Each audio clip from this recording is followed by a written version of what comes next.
Alright fellas, you know I post up my L's as readily as I post up my W's. Well, I had a definite L moment probably a couple weeks ago when I put this together. See how that dowel pin sticking out just a little bit there?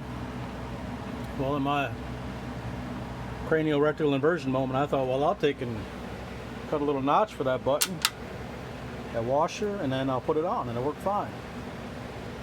So after I got it running, I remembered that, and I was like, that's probably the dumbest thing ever, because there's nothing to hold that dowel pin in now.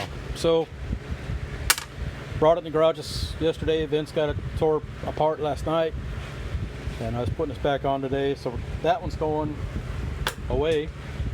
But I also noticed on the harmonic balancer, that little spot right there, that rub, that was hitting on here. I took the grinder and got rid of that, but you see, like, the washer's got that built-in, or the bolt's got the built-in washer.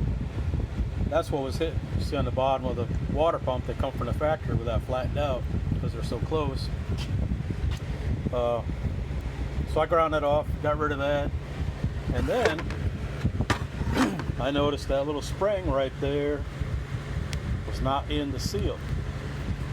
I didn't find any laying around, so it probably came that way. I just didn't notice that was out. So it's a bit of a good fortune, because otherwise that probably would have started leaking. So took one off another cover I had, another seal, and put that in.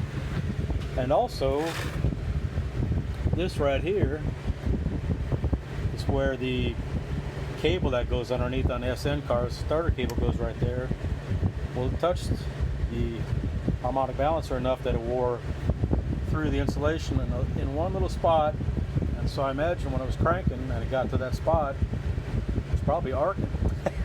So got to bend the brackets back a little bit so make sure that's not in the way. So all in all, this has been quite a morning. So we're going to get this back together, and hopefully not have any more moments where I got my head up my butt, and this will all go back together smoothly. So just something to look out for. Like I said, make sure to think through what you're doing, because what might seem like a good idea at the time probably ain't later on. So hopefully that's the last time for this one. I appreciate y'all. Later.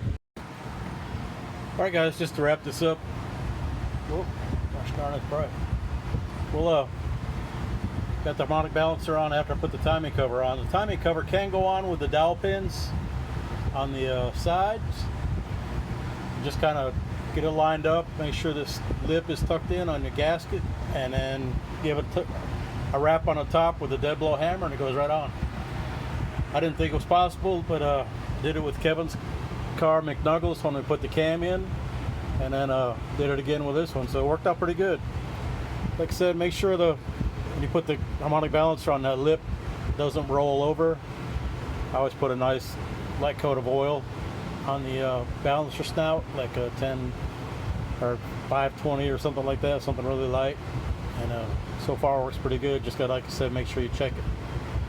So this is about wrapped up. I got this tucked out of the way, and I wrapped that up where it was touching the back of the balancer, and we'll be about ready to go in a few more minutes. So I'm gonna wrap this up and get it loaded. All right, see y'all later.